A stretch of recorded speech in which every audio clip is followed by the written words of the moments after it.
이사야 선지자의 활동은 주전 약 700년 그 이전부터 있어 왔습니다. 이사야 선지자가 구약의 선지자 중에 그래도 탁월하다라고 하는 것은 그 오랜 세월 전에 벌써 하나님의 성령에 붙들림 바 되어서 그래서 장차 하나님께서 자기의 말씀을 통해서 구원을 이루실 것에 대해서 미리 노래했다는 것입니다. 우리가 선지서들을 들으실 때 항상 늘 유념하고 잊지 말아야 할 것은 이스라엘의 신앙의 역사, 이스라엘 종교의 역사는 하나님께서 아브라함을 통해서부터 시작하신 것이죠. 그래서 갈대아 우르에 살아가던 그 아브라함의 아버지 데라에게서부터 해가지고 하나님께서 이 아브라함을 불러내시고 그래서 그 약속의 땅 가나안을 아브라함에게 그리고 그의 아들 이삭과 야곱에게 그리고 그들의 자손들에게 주리라 하나님이 약속하시고 그게 바로 이스라엘의 종교의 시작이었고 그리고 그 여호와의 종교가 이사야의 시대에까지 계속해서 이루어졌던 거예요. 자, 여기까지는 다 이해가 되시죠? 또 이제 이사야 시대 때부터 해가지고 예수님이 오시는 그 시대까지 또한 이사야는 동시에 예언을 하고 있는 거예요. 하나님께서 지난 모든 수십 세기 동안 이 구약의 이스라엘의 모든 역사를 이끌어 오셨지만 이제 이사야를 통해서 장차 이루어지게 될 하나님의 나라에 대해서 또한 설명을 해주고 있는 것입니다. 우리가 이사야서 이런 말씀들을 들을 때 이런 것들을 여러분들이 좀 공부를 하시는 게 도움이 되는 거예요. 보통 보면 선지서들이 참 이게 성도님들이 읽을 때는 좋은 것 같은데 이게 도대체 뭔지 모르고 읽는 경우가 많거든요. 그러다 보면 어떻게 보면 두려워하지 마라 이런 말씀에는 은혜를 받는 거예요. 내가 너와 함께 하리라. 하나님 요새 나와 함께 하신다고 그러네. 그거 뭐 틀린 얘기가 아니에요. 맞는 말씀이에요. 하나님은 우리에게 두려움을 없애고 우리의 모든 대적들을 물리치고 우리를 위로해 주시고 우리에게 승리를 주시고 함께 하시겠다 라고 하시는 말씀도 우리에게 주시는 약속의 말씀은 맞아요. 그러나 도대체 그게 어떻게 해서 우리에게 주어지는 것이고 어떤 방식으로 그러한 복음의 은혜가 우리에게 주어지는지 이게 이사야서나 선지서들을 읽을 때 그게 분명치 않을 때가 있다 이 말인 거죠. 그래서 우리가 이 수요 시간에는 이렇게 우리가 선지서들을 통해 가지고 그런 부분들에 대해서도 함께 지금 배워 나아가는 것입니다. 이제 1절 말씀을 보면 너희의 하나님이 이르시되 너희는 위로하라 내 백성을 위로하라 이렇게 말씀을 합니다. 이사야 선지자가 그 당시에 이 유다 백성들 이스라엘을 향해 가지고 하나님의 이 예언의 말씀을 전할 때에 하나님께서는 위로해라 백성을 위로해라 이렇게 지금 말씀을 하고 있다는 것입니다. 그리고 2절에 너희는 예루살렘의 마음에 닿도록 말하고 그것에게 외치라 그 노역의 때가 끝났고 그 죄악이 사함을 받았느니라. 그의 모든 죄로 말미암아 여호와의 손에서 벌을 배나 받았느니라 할지니라 이렇게 말씀을 하고 있어요. 먼저 1절에서 하나님이 위로하라 내 백성을 위로하라 라고 하는 이 말씀에서 하나님의 은혜를 우리가 생각을 할 수가 있습니다. 뭘 위로하라는 것일까요? 죄로 말미암아 고통당하던 그들을 위로하고 하나님의 징계와 또 그것으로 말미암아 그 백성들 자손들까지 고통당하는 그것들에 대해서 위로하라 이런 말씀드린 거예요. 또한 이 위로의 말씀은 하나님께서 평안과 또 안식을 주시는 그런 말씀이기도 한 거예요. 위로라는 것이 마음을 평안하게 하고 몸을 쉬게 하고 이렇게 하는 것이 위로 아닙니까? 마음이 평안함을 얻지 못하면 위로를 얻지 못하잖아요.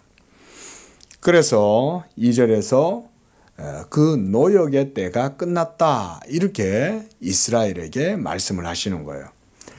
여기에서 노역의 때가 끝났다라고 하는 것의 원어적인 의미는 이렇게 생각하시면 됩니다. 군인이 3년 동안 이제 그 군생활을 하고 저 때는 30개월이었어요. 제가 군생활 할 때는 우리 집사님 하실 때는 36개월이었나요? 34개월이셨나요? 예. 저 때는 그래도 좀 줄었었어요. 그래서 저는 30개월을 군 복무를 했었고 요즘은 뭐 얼마인지 모르겠는데 많이 줄었는 것 같아요. 그렇죠? 18개월요? 아이고. 18개월. 예. 그래 놓으니까 별로 그렇게 위로할 만큼은 아닌 것 같구만. 30개월이었는데 저 때만 해도 진짜 그 한 달이 막 엄청 큰 거예요. 군대에서의 한 달은 뭐 엄청나게 큰 거죠. 여기서 노역의 때가 끝났다는 말은 구약 이스라엘의 백성들이 이제 34개월이라고 하는 오랜 기간 동안 군 생활을 마치고 이제 제대를 해서 돌아가게 될 때 그 제대를 하는 그 장병의 그 마음을 한번 여러분이 생각을 해보시면 되겠습니다. 그러니까 저는 이것을 이렇게 봐요. 예수 그리스도께서 오시면 이제 이스라엘의 모든 노역이 끝나는 거예요. 병력의 의무가 끝나는 거예요.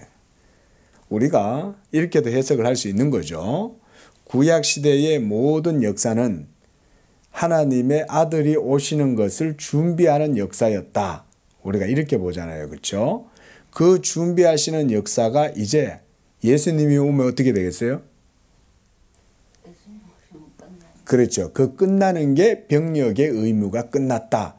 그렇게 저는 이것을 말씀을 드리는 거예요. 예수 그리스도가 오면 구약 이스라엘 백성들은 율법 아래에서 하나님을 섬겼잖아요. 그렇죠?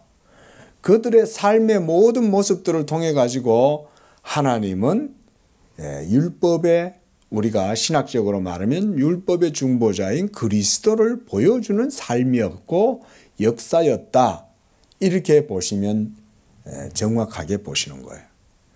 그러니까 우리 성도님들이 구약 성경을 읽으실 때 율법 아래에서 신앙생활하는 이스라엘 백성들과 그 율법을 그래서 잘 보면서 읽으셔야 구약 성경의 핵심을 바르게 이해를 하고 나아가는 거예요.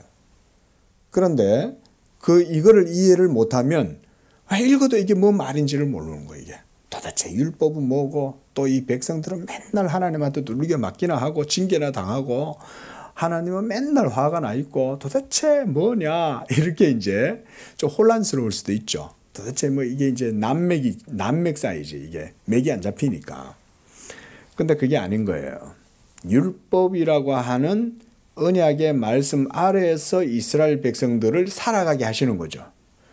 그게 예수님 오실 때까지 그 모세의 시대 때부터 예수님 오시는 그 시대 때까지 모든 이스라엘 백성들의 삶이었다라고 생각을 하시면 되는 거예요. 그러면 우리가 율법 아래에서 살았던 이스라엘 백성들의 모든 삶에 대해서 이해를 하고 그렇게 해서 해석을 하면서 예수 그리스도를 증거를 할 수 있는 거죠. 율법이 증거하는 바는 바로 하나님의 영원한 말씀 예수 그리스도다. 이렇게 보시면 성경을 아주 정통하게 보시는 거예요. 이게 이제 성경을 제대로 보는 거예요. 성경을 성경의 사상으로 성경적 관점으로 본다 이 말인 거예요. 그게. 그래서 율법이 증거하는 바는 바로 예수 그리스도였기 때문에 바로 이 노역의 때가 끝났다라고 말씀하는 거예요. 그리고 그 죄악이 사함을 받았느니라.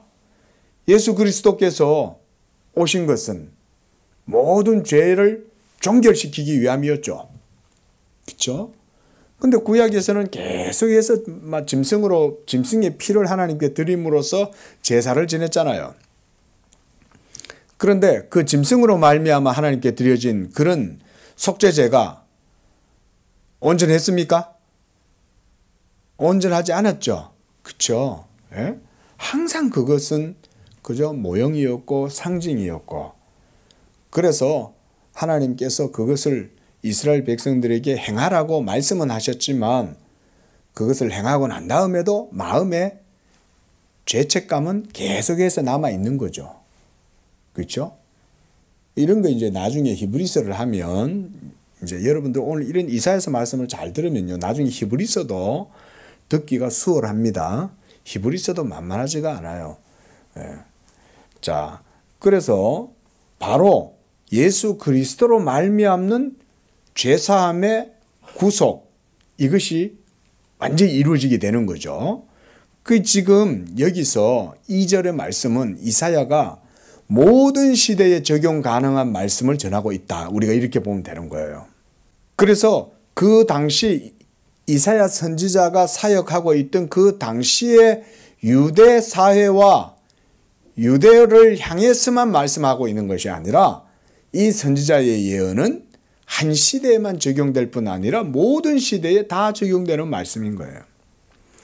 그래서 노역의 때가 끝났고 그 죄악이 사함을 받았느니라 라고 이렇게 선언을 하고 있는 거죠. 지금 하나님의 말씀은요, 언제나 현재 완료형이에요. 우리한테는 미래에 장래 일어나게 될 그런 미래에 일어나게 될 일들로 우리는 받아들이지만 하나님의 말씀은 언제나 현재 완료형입니다. 하나님이 말씀하신 것은 그때부터 역사 속에 이루어지기 시작하고, 또한 말씀하신 것은 반드시 성취가 되는 거예요. 그런데 하나님은 그것을 이미 예수님이 오시기 전에 750여 년 전에 벌써 이사야를 통해서 하나님께서 딱 선언을 하는 거죠. 그들의 노역이 끝났고 그들의 죄가 모두 다 사함을 받았느니라 라고 이렇게 말씀을 하는 거죠. 자, 하나님이 이렇게 말씀을 하셨으면 하나님이 그 일을 이루시겠다는 거예요? 안 이루시겠다는 거예요?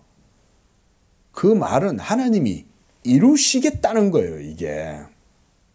아니, 아직도 이루어지지 않은 그런 시대를 700년이나 건너뛰고 있는데 단언해서 말할 수 있는 사람이 누가 있겠어요? 그렇게 할 수 있는 존재는 오직 하나님 외에는 없는 거예요.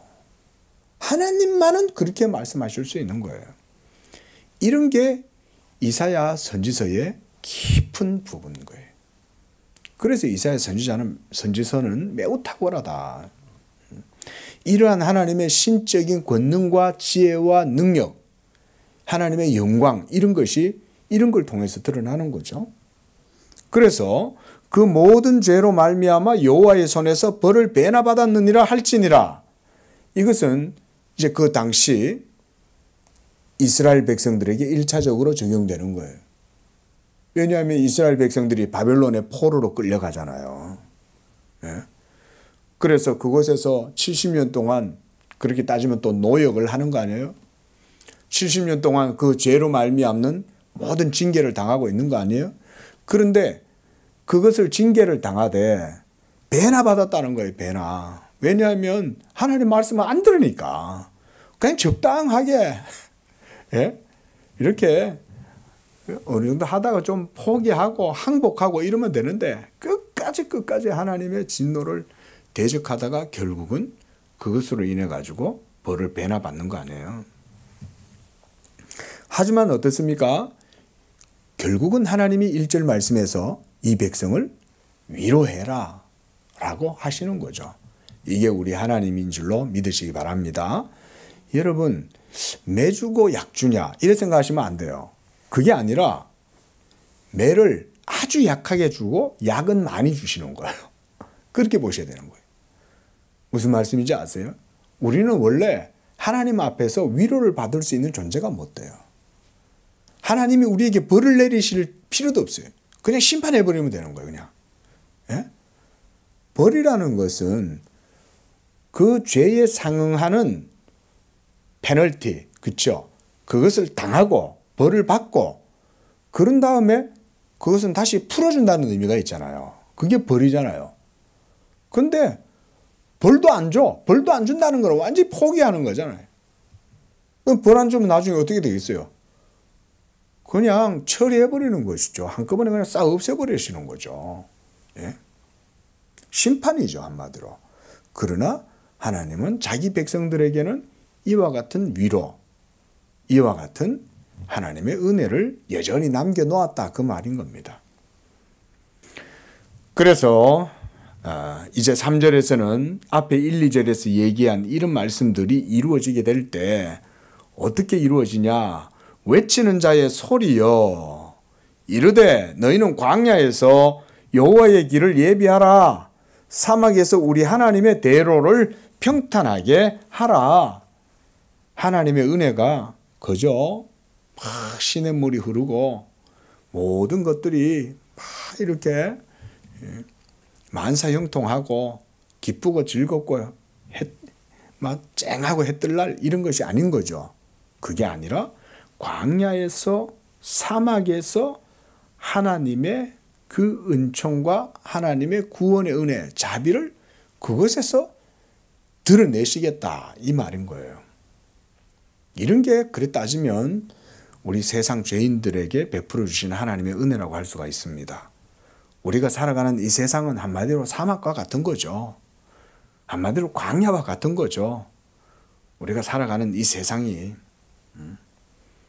우리야 지금 하나님 은혜 안에서 말 그대로 정말 하나님의 그 값없는 은혜를 그 무조건적인 호의 얼마나 하나님께서 우리에게 이런 호의를 지금 베풀어 주세요. 그러니까 우리는 사실은 지금 광야 속에 살고 있지 않아요. 우리는 사실은 벌써 이사야 선지자가 예언했던 사막에 샘이 넘쳐 흐르리라. 샘이 넘쳐 흐르는 그런 시대 속에 사실은 우리는 산다고 할 수가 있는 거예요. 물론 완전하게 이루어진 건 아니지만 하지만 이사야 시대 때 당시에는 여전히 백성들은 갈급하고 여전히 버림받은 상태처럼 고아들처럼 이렇게 지냈죠. 그게 바로 그런 가운데에서 외치는 자의 소리를 하나님이 불러일으키시는 거예요. 자, 이런 이사야서의 표현이요. 이게 사실은 굉장한 표현입니다. 여기서 한번 잘 보세요. 3절에. 외치는 자의 소리여 할 때 그 외치는 자는 누굴까요? 이거를 그대로 신약으로 이끌어가서 세례 요한에게도 적용을 할 수는 있어요. 이거를. 하지만 아직 세례 요한이 올 때까지는 아직 700년 넘는 시간이 남아있죠. 그런데 그 시간 사이에 이스라엘은 바벨론의 포로가 되어져야 되잖아요. 그것도 한 150년이나 지나야 돼요. 한 100여 년 정도. 이사야 선지자 150년 후에 이제 페르시아의 기루스, 우리가 소위 세상에서는 기루스라 그러죠. 기루스 대왕, 그 고레스예요. 이 고레스 대왕이 이사야의 150년 후에 온다고요. 우리가 나중에 이제 좀 이따 보면 봅니다. 저 뒤로 넘어가면 고레스가 등장해요. 고레스가 이 말씀을 보고 놀란 거예요. 고레스가 페르시아가 바벨론을 정복할 때 성경에 기록된 방식대로 바벨론을 정복합니다. 바벨론이 대단한 도시잖아요. 적군이 쳐들어와도 2년 동안 먹을 수 있는 그런 양식이 그 성 안에 다 군비가 다 축적이 돼 있었던 거예요. 그런데 그걸 하루아침 무너뜨려 버린 거예요. 하나님이 다 알려주신 거예요. 하나님이. 나중에 보겠지만 성경 속에는 하나님께서 어떻게 바벨론을 무너뜨릴 건지에 대한 내용도 나옵니다. 놀라운 일이죠. 그러니까 지금 이사야의 초점은 세례 요한보다는 하나님께서 자기의 언약 백성 율법 아래에서 신음하고 고통하고 노역당하고 율법의 정죄로 말미암는 그 죄책을 짊어지고 고통당하는 그 백성들을 지금 위로하는 데 포커스가 맞춰져 있는 거예요. 그러니까 여호와의 길을 준비하고 하나님의 대로를 평탄하게 하라라고 하면서 외치는 자의 소리를 향해서 그것을 명령하고 계시는 거예요. 이 외치는 자의 소리를 향해 가지고 하나님께서 말씀을 하시니까 장차 이 일이 이루어지는 거예요. 자, 우리가 늘 말씀을 드리지 않습니까? 하나님의 입에서 그 말씀이 나가면 그 말씀은 돌아오지 않아요. 그 말씀은 반드시 성취가 됩니다. 그리고 하나님께서는 자기의 말씀을 말씀하실 때는 완전히 현재 완료형으로 말씀을 하시는 거예요. 내 말이 나갔은즉 반드시 이룰 것이다. 나는 없는 것을 있는 것 같이 여긴다. 하나님은 그런 분 아니에요. 없는 것을 향하여 하나님이 말씀하시면 거기에 그게 생기는 거예요. 그게 바로 여기에서 외치는 자의 소리, 외치는 자들의 존재예요. 외치는 자의 존재들. 그 외치는 자들이 누굴까요? 바로 고레스, 메대, 바사 이런 왕들을 의미하는 거예요. 왜냐하면 그들은 이방인들이잖아요. 고레스가 왕이 되는 그런 과정도 보면요 놀랍습니다. 원래는 고레스도요 막 쫓겨나 가지고 막 이렇게 또 놀다가 그렇게 해서 왕이 되는 거예요. 처음부터 궁중에서 자라고 이렇게 하지 않았어요. 고레스도 막 이리저리 도망을 다니고 이러다가 어릴 때부터 막 방랑을 하다가 나중에 왕이 되는 거예요. 그러니까 어떻게 보면 고레스도 역경을 당한 거죠. 그렇죠? 그냥 곱게 그 금수저들처럼 어려서부터 막 그렇게 해가지고 왕이 된 게 아닌 거예요. 나중에 하나님이 세워주시는 거죠. 고레스뿐만 아니라 우리가 바벨론의 느부갓네살 왕 이후에 또 벨사살이 무너질 때 이 바로 이 페르시아에 의해서 무너지는 거예요. 다니엘 시대 때 벨사살 왕에게 손이 이렇게 나타나 갖고 메네메네 데겔 우바르신이라는 글자가 막 벽에 쓰여지는 걸 벨사살 왕이 그걸 막 연애를 즐기다가 보잖아요. 그러고 나서 이 바벨론이 바로 이 메데 그러니까 페르시아에 의해 가지고 무너지는 것입니다. 이렇게 하나님께서는요 역사의 주권자로 하나님이 말씀하시면 이런 사람들이 일어나는 거예요. 이거 믿으시기 바랍니다. 그러니까 오늘날도 동일하다 이 말인 거예요. 오늘날도 하나님은 오늘날도 자기의 기뻐하시는 뜻대로 모든 일들을 다 행하세요. 그러니까 우리가 이런 하나님의 역사를 알면 모든 나타나지는 일들과 되어져가는 일들을 우리는 하나님 앞에서 겸허하게 받아들여야 된다 이 말인 거죠. 생각해 보세요. 윤석열 씨가 대통령이 되리라고 누가 생각했어요? 상상도 못했죠. 그 사람은요 대통령 될 사람이 아니었어요. 전혀 누구도 상상할 수 없었어. 우리가 한번 그때를 한번 생각해 보세요. 윤석열은 어떤 사람이었어요? 박근혜 대통령한테 대들다가 처음에는 박근혜 대통령한테 쫓겨났잖아요. 그래가지고 지방에 내려갔다가 또 올라왔다가 그것 때문에 또 문재인 정부가 또 윤석열을 또 기용한 거 아니에요? 그때 또 문재인 정부 또 기용했다가 또 그것도 내팽개친 거죠. 그랬던 인물인 거예요. 그러다가 일약 지금 갑자기 오늘 하루아침에 거의 대통령이 된 거 아니에요? 맞잖아요. 불과 얼마 전인 거예요. 불과 얼마 전에. 추미애 씨가 괜히 나서가지고 들쑤시고 안 그랬으면은 추미애 씨 때문에 윤석열 씨는 대통령 된 거예요. 만약에 추미애가 그렇게 안 했으면 윤석열 대통령 됐겠어요? 가만 놔뒀으면 대통령 안 됐어요. 그리고 야당 그러니까 지금의 국민의힘도 그래 따지면 대통령 될 만한 인물도 없어가지고 자기들 안에서도 정정긍긍하고 있었던 거예요.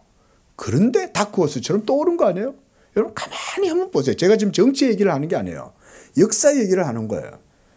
전두환 씨가 보세요. 전두환 씨가 대통령 될 사람이었어요? 전두환 씨는요. 군번으로 따지면 글을 짜면 안 되는 사람인 거예요. 그런데 그런 사람이 갑자기 딱 일어나가지고, 예? 정권을 잡아가지고, 물론 쿠데타였지만은, 예? 그렇게 한 거 아니에요.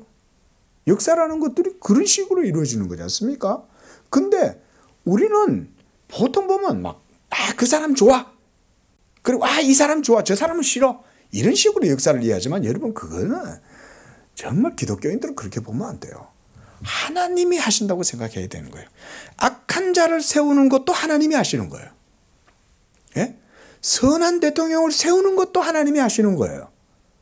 그래서 그런 자들을 세워가지고 하나님이 그 시대의 백성들에게 하나님의 영광과 교훈을 드러내시는 거예요. 예? 지혜로운 자를 통해서는 그 백성들을 선정을 베풀게 해서 하나님의 은총을 그를 통해서 드러내게 하고, 미련하고 악한 자를 세우신 것은 그를 통해서 백성들의 악함을 징계하시는 거예요. 이게 하나님의 역사인 거예요. 이사야서뿐만 아니라 우리가 계속해서 앞으로도 이제 뭐 다니엘서 이런 것도 볼 거 아니에요. 보세요.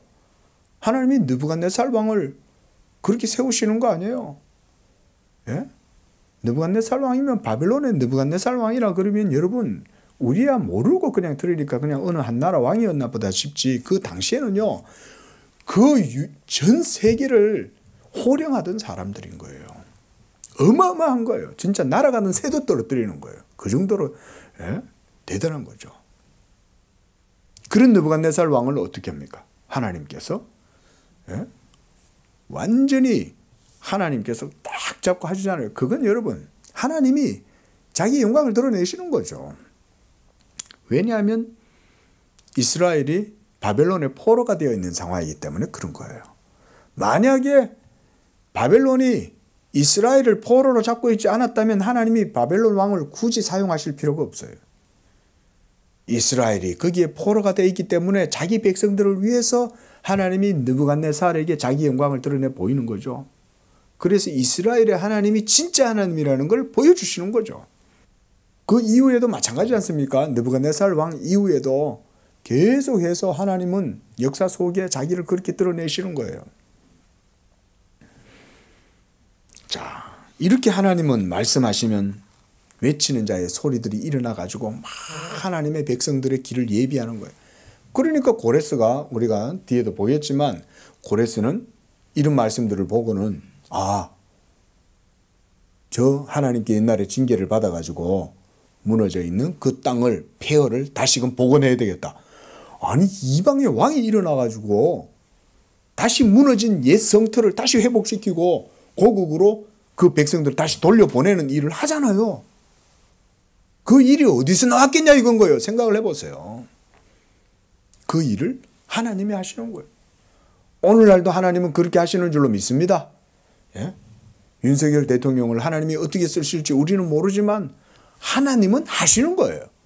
하나님은 하나님의 일을 하셔요. 누구를 쓰든지 믿으시기 바랍니다. 그래서 우리는 하나님께 영광을 돌려야 되는 거예요. 그러면요, 아무리 악한 왕이라도 하나님이 그 백성들의 믿음을 보고 그를 통해서 하나님의 선정을 베풀어 주시는 거예요. 보세요. 느부갓네살 왕이 어떻게 그렇게 이스라엘 백성들에게 은혜를 베풀 것이라는 것을 어떻게 알았겠어요? 고레스가 이방의 왕인데 고레스 때문에요, 나중에 제도까지 바뀝니다. 노예 제도까지 다 바뀝니다.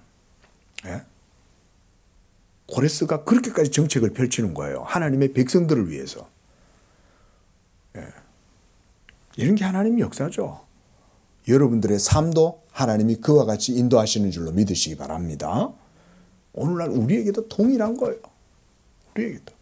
이것은 교회, 공동체, 전체 집단을 위해서만도 하나님이 그렇게 하실 뿐만 아니라 여러분 개개인, 일개 개개인 한 분 한 분들에 대해서도 하나님의 섭리는 그래요. 우리가 이런 것들을 잊어서는 안 되는 것입니다. 4절에 보겠습니다. 골짜기마다 도두어지고 산마다 언덕마다 낮아지며 고르지 아니한 곳이 평탄하게 되고 험한 곳이 평지가 될 것이다. 고레스 같은 사람들이 하는 일이 그런 거잖아요. 예? 일개 개인은 포크레인 동원 못 하잖아요. 군대를 동원 못 하잖아요. 거대한 인부들을 큰 경제의 어떤 프로젝트를 동원 못 하잖아요. 하지만 왕은 할 수 있죠. 예? 고레스는 나타나 갖고 야, 저 이스라엘로 돌아가는 데 있어서 거치는 거 전부 다 제거해 라고 하는 거죠. 이스라엘 백성들 돌아가는데 제도도 뜯어고쳐. 그리고 예루살렘으로 귀환하지 못한 백성들이 여기서 살고 있으니까 그 백성들을 위해서도 세제 혜택이라든가 노예제도도 다 뜯어고쳐. 누가 하는 거예요? 왕이 하는 거죠. 옛날에는 왕 한마디면 다 끝나는 거예요. 여러분, 이런 것들이 고대 유물에서 다 발견된 내용이에요. 제가 지금 말씀드리는 내용들이. 그 전부 다 이런 일을 한다는 거예요. 하나님이 역사 속에 이렇게 일하신다. 그래서 골짜기마다 도두어지고 산마다 언덕마다 낮아지고 고르지 아니하는 것이 평탄하게 되고 험한 것이 평지가 될 것이다. 또한 5절에 여호와의 영광이 나타나고 모든 육체가 그것을 함께 보리라. 여호와의 입이 말씀하셨느니라. 여호와의 입이 말씀하면 어떻게 된다 그랬습니까? 영원한 현재고 현재 완료다 이 말인 거예요. 하나님은 이미 마음먹으면 벌써 다 이루어지는 거예요. 하나님은. 그런 분이신 줄로 굳게 믿으십시오. 이게 우리 기독교인들의 신앙 고백이에요. 여러분, 우리 기독교인들 좀 이런 신앙 고백을 좀 가졌으면 좋겠어요. 그렇죠? 내 믿음으로 뭔가 이루어지는 게 아니에요. 사실은. 내 믿음은 이미 하나님이 모두 다 말씀하신 것에 대한 믿음이기 때문에 내 믿음도 사실은 감사한 거예요. 그래서 야곱이 서원을 하는 거예요. 여러분, 서원의 기본적인 원리가 그거 아니에요. 하나님이 말씀하신 것은 반드시 이루어진다는 것을 믿고 서원하는 거 아니에요? 그게 서원입니다. 여러분, 서원의 신학을 바르게 이해하셔야 돼요. 내가 서원하면 내가 하겠습니다.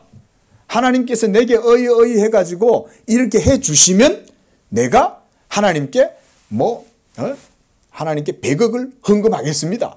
그런 게 아니에요. 그런 게 서원이 아니에요. 하나님이 말씀하셨으므로 말씀하신 것은 반드시 이루어지기 때문에 내가 감사합니다. 그걸로 서원을 하는 거예요. 서원이라는 것은 그런 거예요. 그러면 내가 100억을 하나님께 바치겠다 그러면 하나님이 그거 듣고 야 그래? 야 너 100억을 바치겠다고? 야 대단하다. 너 어떻게 100억씩이나 하려고 그러냐? 야 나 감동했어. 그러니까 네가 서원한 그 기도에 대해서 내가 응답해 줄게. 그게 아니라는 거예요. 여러분 아셨어요? 잘 들으세요. 이 서원에 대해서 오해하는 분들이 너무너무 많아요. 우리 한국교회 내에. 그게 아닙니다. 서원이라는 것은 그렇게 하는 게 서원이 아니에요. 그래서 성경에서 맹세 함부로 하지 마라 그랬죠. 맹세는 하나님이 말씀하셨을 때 그 말씀에 대한 믿음으로 나아가는 것이 온전한 맹세예요. 그런 게 온전한 서원이에요. 그게 아니라 내가 갔다가 하나님은 생각도 없는데 하나님 저 할래요. 제가 이거 할 테니까 하나님 이거 되도록 도와주시면 제가 그때 가가지고 하나님께 100억 헌금할게요. 이런 거는 하나님을 무시하는 거예요. 그러면 하나님이 거기에 응답해 주실 이유가 하나도 없잖아요. 야, 네가 하겠다고 해놓고 나는 아무 생각도 없는데 네가 스스로 네가 하겠다고 그러면 내가 그거 응답해 줘야 돼? 그런 게 아니라 이거죠. 이해되세요? 여러분 그런 게 맹세요. 그런 게 서원이에요. 다 신앙 고백으로 하는 거예요. 하나님이 말씀하셨느니라 라고 얘기할 때 그 말씀을 따라서 하나님 앞에 믿고 감사함으로 하는 게 이런 게 서원이고 이런 게 참된 맹세죠. 그래서 이런 것에 대해서 우리가 웨스트민스터 신앙 고백서에도 합당한 서원, 맹세에 대해서 가르칩니다. 그게 믿음의 고백으로 이루어지는 거기 때문에 그런 거예요. 믿음의 고백이란 하나님의 말씀을 따라서 고백한다. 자, 하나님께서 무슨 말씀을 하셨냐? 5절에 여호와의 영광이 나타나고 모든 육체가 그것을 함께 보리라. 자, 이런 것은 너무 쉬워요. 그렇죠? 이건 누구에 대한 얘기예요? 자, 여호와의 영광이 나타나고 모든 육체가 그것을 함께 보리라 그랬죠. 모든 육체가 본다고 그랬어요. 누구에 대한 내용일까요? 예수님에 대한 내용이죠. 육체로 나타나시잖아요. 예수님이. 이해되세요? 예? 우리가 그 영광을 보니 아버지의 독생자의 영광이요 그러잖아요. 바로 예수 그리스도의 성육신을 이렇게 보여주는 거예요. 그러니까 지금 이사야 선지자는 장차 예수 그리스도를 통해 가지고 이 하나님의 언약이 성취되고 언약 백성들도 예수 그리스도로 말미암아 위로를 받고 그들의 구속함을 얻고 노역이 끝나고 그래서 그 모든 죄의 사함도 받고 모든 죄책도 예수 그리스도로 말미암아 다 해소된다 라는 복음의 너무나도 깊은 내용들을 지금 이사야 선지자는 지금 말해주고 있는 거예요. 그래서 여호와의 영광이 나타나고 모든 육체가 그것을 함께 보리라. 또한 6절에도 보십시오. 우리 함께 읽어보겠습니다. 시작. 말하는 자의 소리여 이르되 외치라. 대답하되 내가 무엇이라 외치리까 하니 이르되 모든 육체는 풀이요 그의 모든 아름다움은 들의 꽃과 같으니 7절 푸른 마르고 꽃이 시들면 여호와의 기운이 그 위에 불미라 이 백성은 실로 풀이로다. 이사야 선지자가 지금 여기 인생에 대해서 이렇게 얘기를 해놓고 있잖아요. 인생은 풀이라는 거죠. 풀. 그래서 모든 인생들의 아름다움은 들의 꽃과 같다.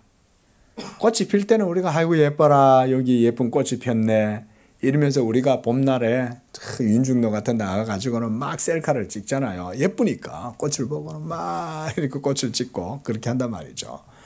그게 인생의 반짝하는 아름다움이다 이거죠. 그런데 어떻습니까? 푸른 꽃 마르고 꽃은 시들어 떨어지고 그렇게 되면 여호와의 기운이 그 위에 불미라 그러는 거죠. 이 여호와의 기운이라는 말이 하나님의 모든 온 인생 세대들을 향한 하나님의 공의의 심판과 진노라고 할 수가 있는 거예요. 그러면 그 뜨거운 기운이 부으니까 풀은 마르는 거죠. 꽃들은 그 봄날에 화사한 빛이 비칠 때야 활짝 피지만 좀 지나면 이제 떨어지는 거죠. 그러나 8절에 푸른 마르고 꽃은 시드나 우리 하나님의 말씀은 영원히 서리라. 이 하나님의 영원한 말씀이 바로 성육신하신 예수 그리스도를 지금 이사야는 얘기하고 있는 거예요. 그래서 5절에서 여호와의 영광이 나타나고 모든 육체가 그것을 함께 보리라 라고 얘기하는 거예요. 자, 여러분 한번 저를 보십시오. 하나님의 영원한 말씀이 신성이잖아요. 신이잖아요. 말 그대로. 그 영원한 하나님의 존재가 역사 속에 들어와서 인간이 된다. 자, 상상할 수 있어요, 없어요? 이거 상상할 수 없죠. 물론 고대의 헬라인들이나 로마인들에게는 신화라는 게 있어서 반신반인 이러잖아요. 예? 신들끼리도 서로 질투하고 싸우고 음모를 꾸미고 신도 누구를 죽이고 이런 식의 상상을 하지 않습니까? 그 고대인들에게도 물어보면 사실은 그거는 신화지 진짜 신은 아니다라고 얘기하죠. 나중에. 그래서 고대에 우리가 그리스 철학자들은 그런 신화들에게서 많이 벗어나잖아요. 그 신화의 세계에서 많이 벗어납니다. 플라톤이라든가 소크라테스라든가 이런 사람들은 이후로 오면서 아리스토텔레스도 마찬가지고요. 그 신화에서 벗어나는 사람들은 뭐라고 하겠어요? 신에 대해서. 참 신에 대해서는 알 수 없다 얘기하겠죠. 그리고 그런 신이 사람이 되었다? 이게 상상할 수 없는 일인 거예요. 그건 오늘날도 마찬가지 아니겠어요? 그런데 그 영원한 하나님의 존재가 육체가 되고 그가 육체로 나타남으로 그의 영광을 모든 육체가 보게 된다 라고 하는 걸 누가 상상할 수 있겠냐고요. 상상할 수 없는 일이 일어나는 거예요. 그 일이 2000년 전에 유대 땅 베들레헴에 영원한 말씀이 육신이 되신 예수 그리스도, 그분인 줄로 믿습니다. 구약의 모든 역사는 바로 이 예수 그리스도를 향해서 지시하고 있고 지향되어져 있는 거예요. 그리고 지금 이사야 선지자도 유대 백성들의 불순종, 이스라엘의 불순종을 통해서 계속해서 장차 그가 오시리라는 것을 예언을 하고 있는 거예요. 그가 오시면 어떻게 되겠어요? 이 백성이 위로를 받을 것이요, 그리고 노역이 끝날 것이요, 그들의 죄사함을 받을 것이다 라고 얘기하고 있는 거예요. 그러므로 하나님의 말씀이 영원히 서게 될 것이라고 이사야 선지자는 이렇게 하나님의 말씀을 지금 노래하고 있는 거예요. 그리고 9절에 아름다운 소식을 시온에 전하는 자여 너는 높은 산에 오르라. 높은 산이라는 표현은 우리가 높은 산에 올라가면은 저 멀리까지 보지 않습니까? 우리가 설악산에도 올라가 보면 동해 저 수평선 너머까지 막 보이고 이러잖아요. 그 높은 데 올라가라는 말은 한마디로 역사의 최고봉 위로 올라가라 이 말인 거예요. 그러면 거기에 누가 계시겠어요? 하나님이 모든 역사의 일하심이 보이는 거죠. 좀 우리가, 그래서 제가 선지서를 하면서 제가 여러분 역사나 담론에 대해서 여러분들한테 얘기하는 이유가 그건 거예요. 여러분들이 눈을 하나님의 말, 하나님의 역사에 맞추어 가지고 좀 넓게 보라 이거예요. 비록 여러분들은 숲 속에서 살지만 이렇게 말씀을 들을 때만큼은 드론을 띄워 가지고 아주 높이 좀 올라가라 이거예요. 그냥 내게 주어진 상황과 내가 처한 이 현실만 바라보고 그러고 있지 말라는 거예요. 실제로 모든 역사를 주관하시는 분이 누구냐라는 것을 보고 그래야 하나님을 찬양할 거 아니에요? 예? 내게 주어진 상황과 내가 주어진 환경과 내게 주어진 여건, 조건들 이런 것들만 바라보고 있으면 하나님이 일하심을 못 본다 이거죠. 예. 그러나 우리는 우리의 의식을 높이 들어 올려서 하나님의 말씀 가운데로 하나님이 거하시는 그 최고봉 높은 산에 올라가면 보는 거죠. 그렇죠? 예. 산 위에 올라가서 온 세계에 전하라 그러잖아요. 산 위에 올라가라는 거예요. 그러면 하나님의 역사가 보이는 것이죠. 하나님의 산 위에 올라가라는 거예요. 그리고 아름다운 소식을 예루살렘에 전하는 자여, 아름다운 소식을 예루살렘에 전한다. 바로 하나님께서 자기 백성 이스라엘을 그 모든 구속과 그리고 그 모든 노역에서 쉬게 하고 죄악된 모든 것에서 돌이켜서 회복시켜 주실 것이다. 이게 우리들에게도 동일하게 적용되는 말씀입니다. 예수 그리스도께서 이미 오셔서 이 일을 이루셨고 우리에게는 진짜 역사적 이제 완료형이죠. 그렇죠? 이사야 시대 때는 하나님께서 장차 이루실 것이라는 것을 확언해서 단언해서 말씀하신 것이지만 이미 우리에게는 예수님이 오신 거 아니에요. 그렇죠? 그러니까 이사야 시대 때와 우리는 반대예요. 예수 그리스도를 분기점으로 해서 우리는 오신 그리스도, 이사야 시대 때는 장차 오실 그리스도. 그런데 이 모든 일들이 어떻게 이루어지냐? 여호와의 말씀으로 이루어진다 그 말인 거예요. 그러니까 오늘 여기서도 8절에서도 하나님의 말씀은 영원히 서리라 그 말이 하나님이 입이 말씀하신 그것은 반드시 이루어지고 그 말씀은 영원함으로 반드시 성취된다. 그러므로 9절에서 힘써 소리를 높이고 두려워하지 말고 소리를 높여 유다 성읍들에게 이르기를 너희의 하나님을 보라 그런 거예요. 보라 그러잖아요. 너희의 하나님을 봐라 이렇게 지금 지시하고 있잖아요. 그 하나님이 누구였어요? 바로 성육신하신 언약의 사자 이스라엘의 하나님 여호와. 누구? 예수님. 이스라엘의 주, 언약의 주 여호와 하나님. 그가 바로 예수 그리스도. 그 여호와 하나님을 바라봐라 그 말인 거예요. 보라, 주 여호와께서 장차 강한 자로 임하실 것이요 친히 그의 팔로 다스리실 것이라. 보라, 상급이 그에게 있고 보응이 그의 앞에 있다. 누구 앞에? 예수님 앞에 있다 이 말인 거예요. 그의 앞이란 바로 예수님 앞에 상급이 있다는 것입니다. 그를 믿고 그를 의지하고 그의 약속의 말씀 가운데 거하는 믿음의 사람들에게는 상급이 있는 것이죠. 그러나 그를 믿지 아니하고 불순종하고 그를 거역하고 했던 불신자들에게는 보응이 있는데 이 상급과 보응이 누구를 통해서 주어진다는 거예요. 예? 이 상급과 보응이 누구를 통해서 이루어진다? 예수님을 통해서 이루어진다 그 말인 거예요. 지금 이사야가 그 말을 하고 있는 것입니다.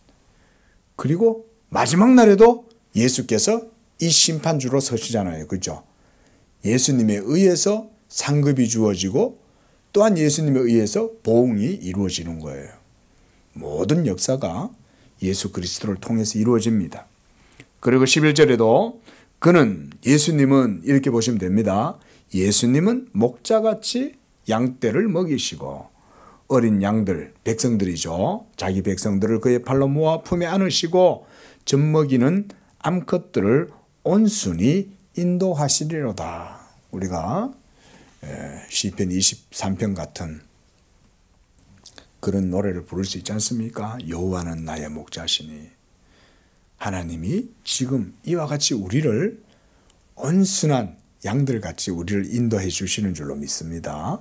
지금도 예수님은 바로 이와 같이 우리의 여호와시기 때문에 우리를 먹이시고 우리를 그 팔에 품어주시고 안아주시고 또한 우리를 인도하신다. 바로 이사야 선지자가 장차 오실 자 예수 그리스도를 이와 같이 노래하고 있는 것입니다. 기도하겠습니다. 자비하신 주님 감사합니다. 이 땅 가운데에서 죄로 말미암아 고통하고 그 죄의 짐을 지고 슬퍼하고 고통하고 눈물 흘리면서 살아갈 수밖에 없는 그저 광야와 메마른 사막과 같은 인생을 살아가는 우리들에게 그리스도께서 오셔서 하나님 우리의 모든 삶을 평탄하게 하시고 세민하게 하시고 또한 우리의 노역을 그치게 하고 우리의 모든 죄를 예수 그리스도로 말미암아 다 제거해 주시니 감사합니다. 이 복음의 은혜 안에서 우리 성도들이 믿음으로 예수 그리스도만을 의지하고 살아갈 때 주님께서 우리 성도들의 모든 삶의 목자가 되어 주시고 우리를 푸른 초장으로 인도하셔서 품어 안으시고 우리들을 항상 인도해 주실 줄로 믿습니다. 이와 같이 하나님 아버지여 이 이사야가 전하는 예수 그리스도의 복음을 우리의 마음에 품고 우리에게 주어진 이 시대 속에서도 하나님이 하시는 그 일을 바라보고 하나님께 영광을 돌리고 그렇게 함으로써 하나님의 은혜를 누리는 우리 모든 삶이 되도록 인도하여 주옵소서. 예수님의 이름으로 기도합니다. 아멘.